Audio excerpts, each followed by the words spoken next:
预估一年有4857亿产值的中部科学园区，台中园区扩建二期案件，今日伫咧内政部都市计划委员会审查通过变更，按算定收土地了后，明年6月会当甲土地交出去。不过环保团体也伫咧烦恼讲，台积电用电用甲遐尼凶，政府的法令却拢放甲遐尼爱冷，到时阵台湾的空气污染也有软化问题会愈来愈严重。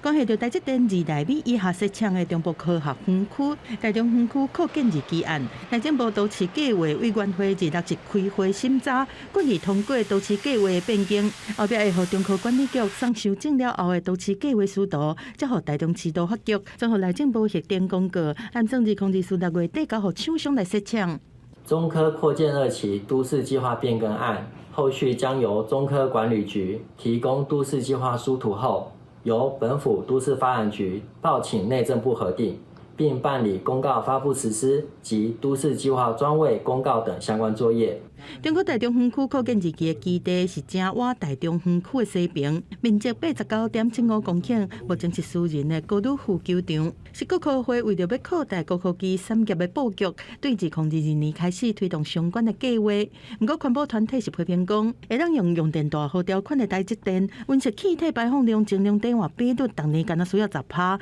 但是设厂了后，会予全台用电量提升3%。政府对企业要求伤冷，空污软化问题变严重。这么大的一个企业，它既然只用最低标10%的温室气体的抵换，这是非常非常不合理的事哦。所以我们非常的担心哈，台积电